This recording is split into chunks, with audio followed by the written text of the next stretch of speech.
Iblis adalah musuh terbesar manusia. Tapi seberapa banyak yang kita benar-benar tahu tentangnya? Pertanyaan-pertanyaan ini bukan sekadar rasa penasaran, tapi bisa memperkuat iman kita. Apakah iblis benar-benar menantang Allah?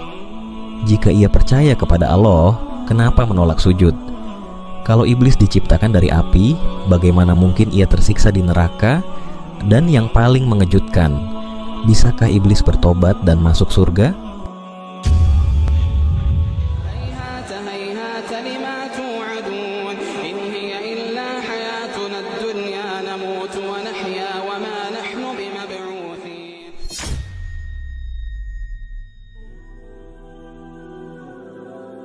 Pernahkah kita merasa ingin melakukan sesuatu yang buruk, lalu hati kecil kita berkata, "Jangan lakukan itu," tetapi ada suara lain yang membenarkan keinginan itu?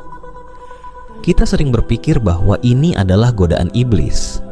Namun, benarkah selalu iblis yang menggoda kita, atau ada sesuatu yang lebih dekat dari itu? Dalam Islam, ada dua hal yang sering dikaitkan dengan dosa: iblis dan nafsu. Iblis adalah makhluk yang dengan sengaja menyesatkan manusia, sementara nafsu adalah bagian dari diri kita sendiri yang menginginkan kesenangan, meskipun terkadang itu salah.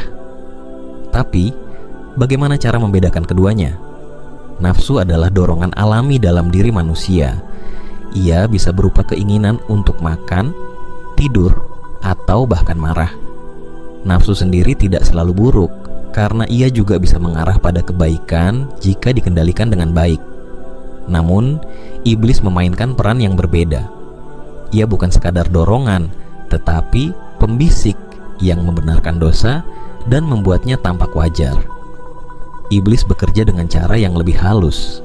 Ia tidak memaksa manusia untuk berdosa, tetapi ia membisikkan argumen-argumen yang membuat dosa tampak tidak terlalu buruk. Misalnya, ketika seseorang ingin berbohong, iblis bisa membisikkan, "Ini bukan kebohongan, ini hanya sekadar menyelamatkan diri." Lalu, bagaimana cara mengetahui apakah yang menggoda kita adalah nafsu atau iblis?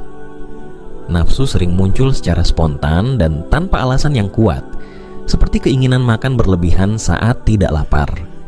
Sementara itu, iblis beroperasi dengan benaran, seolah-olah memberikan alasan yang masuk akal untuk melakukan dosa.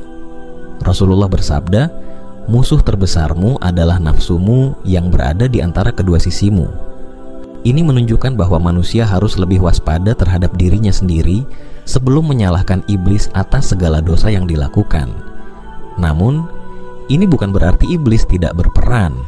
Justru, iblis dan nafsu sering bekerja sama. Nafsu menginginkan sesuatu, lalu iblis memperkuatnya dengan pembenaran.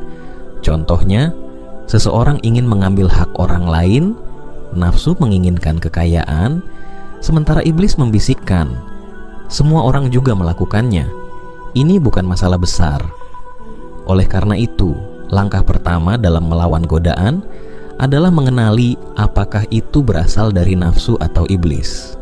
Jika itu adalah nafsu, maka kendalikan dengan kesabaran dan ibadah. Jika itu dari iblis, maka lawan dengan istighfar dan perlindungan kepada Allah. Allah berfirman dalam Al-Quran, "Inna asy-syaitana lakum 'aduwwun fattakhidhuhu 'aduwwan innama yad'u hizbahu liyakunu min ashabis sa'ir." Jangan biarkan iblis mempermainkan nafsu kita, dan jangan pula biarkan nafsu kita menjadi jalan masuk bagi tipu dayanya. Kendalikan nafsu, lindungi diri dari bisikan iblis, dan kuatkan hati dengan iman.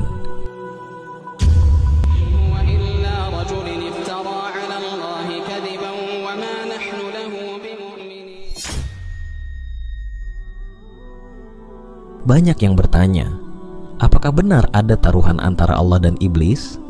Apakah iblis menantang Allah dan Allah menerimanya? Jika benar, apakah ini berarti manusia hanya pion dalam permainan besar ini?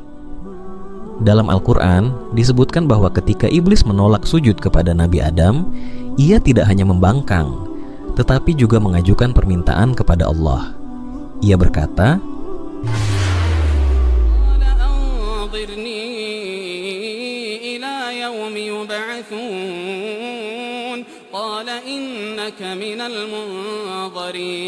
قال فبما أغويتني لأقعدن لهم صراطك المستقيم.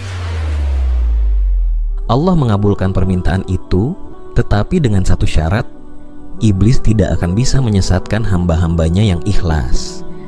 Ini bukanlah taruhan dalam arti perjudian, tetapi lebih kepada ujian bagi manusia. Allah tidak bertaruh dengan iblis, tetapi membiarkan keberadaan iblis sebagai bagian dari skenario besar kehidupan. Jika manusia tetap teguh dalam iman, maka tipu daya iblis tidak akan berpengaruh. Namun, iblis mengira dirinya bisa menang. Ia yakin bahwa kebanyakan manusia akan mengikuti jalannya.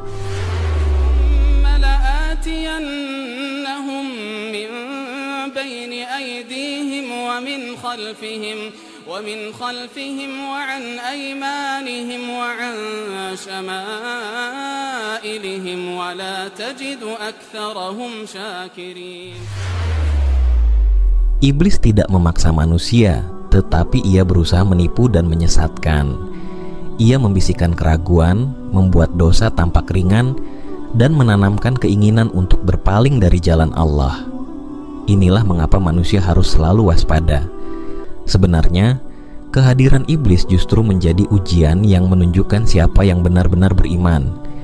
Tanpa godaan, manusia tidak akan bisa membuktikan keteguhan hatinya. Seperti dalam ujian sekolah, ada soal yang benar dan salah, dan pilihan itulah yang menentukan hasil akhirnya. Setiap pilihan yang kita buat menunjukkan apakah kita berpihak kepada kebenaran atau justru mengikuti langkah iblis. Maka, tugas kita bukan hanya menyalahkan iblis atas dosa yang kita lakukan, tetapi juga bertanggung jawab atas pilihan kita sendiri. Allah telah memberi manusia akal dan petunjuk, dan siapapun yang bersungguh-sungguh mencari kebenaran, ia akan menemukannya.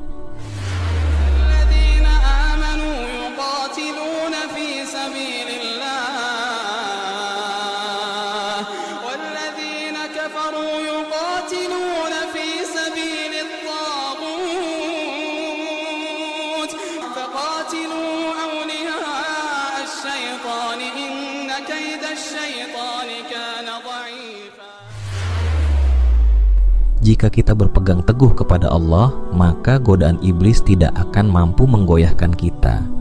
Karena pada akhirnya, iblis hanya bisa menggoda, tetapi keputusan tetap ada di tangan kita.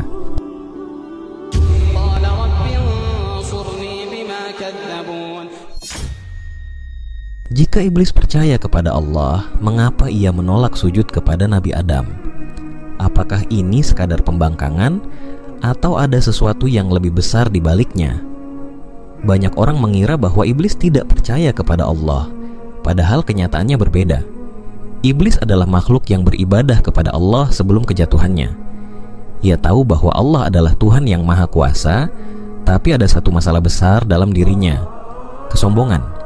Kesombongan inilah yang membuatnya tidak mau tunduk kepada perintah Allah. Ketika Allah memerintahkan semua malaikat dan iblis untuk bersujud kepada Adam, iblis menolak. Ia berkata,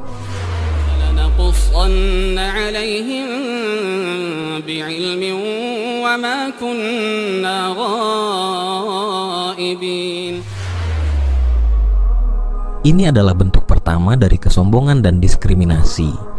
Perkataan iblis ini menunjukkan bahwa ia tidak melihat sujud sebagai perintah Allah, tetapi sebagai kompetisi. Ia merasa lebih tinggi daripada Adam, dan karena itu menolak untuk tunduk. Kesalahan iblis bukan hanya pembangkangan, tetapi juga merasa lebih baik dari makhluk lain berdasarkan asal penciptaannya. Ini mirip dengan sikap manusia yang merasa lebih unggul karena suku, ras, atau status sosialnya. Padahal Allah menilai manusia bukan dari asal-usulnya, tetapi dari ketakwaannya.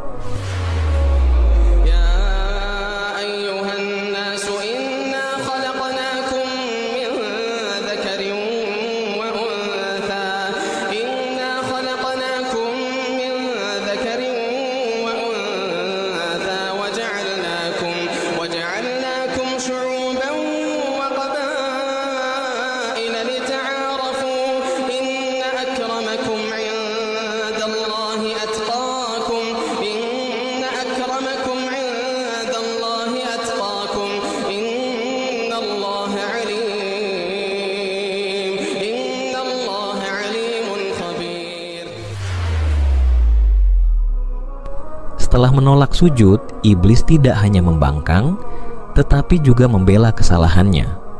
Ia tidak meminta ampun, sebaliknya ia menantang Allah dan bersumpah akan menyesatkan manusia. Ini adalah bukti bahwa kesombongan bisa menutup hati dari kebenaran. Rasulullah bersabda, "Tidak akan masuk surga seseorang yang dalam hatinya ada kesombongan, walaupun sebesar biji sawi." Ini menunjukkan bahwa sifat iblis bukan hanya sekadar pembangkangan, tetapi sebuah penyakit hati yang berbahaya. Maka, pelajaran dari kisah ini bukan sekadar tentang iblis yang menolak sujud, tetapi tentang bagaimana kesombongan bisa menghancurkan seseorang. Iblis jatuh bukan karena ia tidak percaya kepada Allah, tetapi karena ia terlalu percaya pada dirinya sendiri. Kesombongan adalah jalan menuju kehancuran. Jika kita tidak ingin mengikuti jejak iblis, kita harus selalu rendah hati dan menerima kebenaran, meskipun terkadang itu bertentangan dengan ego kita. Karena pada akhirnya, bukan siapa kita yang menentukan derajat kita di sisi Allah, tetapi bagaimana kita merendahkan diri di hadapannya.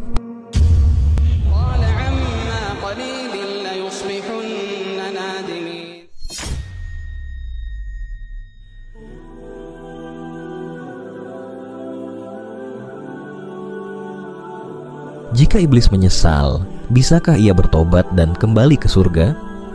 Ataukah ia sudah ditakdirkan untuk kekal dalam kesesatan? Ini adalah pertanyaan yang sering muncul, dan jawabannya tidak sesederhana yang kita kira. Dalam Al-Quran, Allah telah menegaskan bahwa iblis adalah makhluk yang terkutuk hingga hari kiamat. Wa inna 'alaika la'nati ila yaumiddin. Ini berarti bagi iblis, pintu taubat telah tertutup selamanya. Mengapa? Karena iblis bukan hanya sekadar melakukan dosa, tetapi ia menolak untuk mengakui kesalahannya. Berbeda dengan Nabi Adam yang segera bertaubat setelah melakukan kesalahan, iblis justru membangkang dan bersumpah akan terus menyesatkan manusia. Iblis telah memilih jalannya sendiri. Ia tidak hanya melakukan dosa, tetapi juga mengajak orang lain untuk mengikuti jejaknya. Ketika seseorang terlalu lama dalam kesombongan dan kejahatan, hatinya bisa mengeras, sampai ia tidak lagi memiliki keinginan untuk kembali kepada kebenaran. Lalu, bagaimana mungkin iblis bisa disiksa dengan api neraka, padahal ia diciptakan dari api? Pertanyaan ini sering muncul, tetapi jawabannya sebenarnya sederhana. Manusia diciptakan dari tanah, tetapi apakah itu berarti manusia kebal terhadap tanah? Tidak. Manusia tetap bisa tersakiti oleh tanah, baik dalam bentuk tanah yang keras, batu, ataupun lumpur yang bisa menenggelamkan. Jika seseorang terkena longsoran tanah atau tertimpa batu, ia bisa terluka atau bahkan kehilangan nyawa. Begitu pula dengan iblis. Meskipun ia diciptakan dari api, itu tidak berarti ia kebal terhadap api neraka.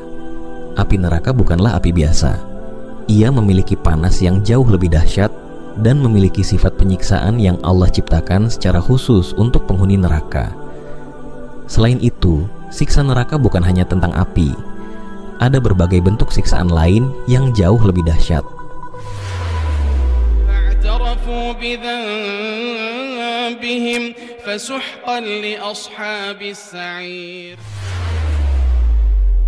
Ini adalah ketetapan Allah yang tidak bisa dihindari oleh siapapun, termasuk iblis. Rasulullah bersabda, "Barang siapa yang menyerupai suatu kaum, maka dia termasuk bagian dari mereka." HR Abu Dawud. Jika kita mengikuti langkah-langkah iblis dalam kesombongan dan pembangkangan, kita bisa saja berakhir di tempat yang sama dengannya. Maka, pelajaran terbesar dari kisah iblis adalah bagaimana kesalahan kecil bisa membawa kepada kehancuran besar jika tidak segera disadari. Bukan hanya iblis yang bisa terjebak dalam kesombongan, tetapi manusia juga bisa jatuh dalam jebakan yang sama. Lalu, bagaimana dengan kita?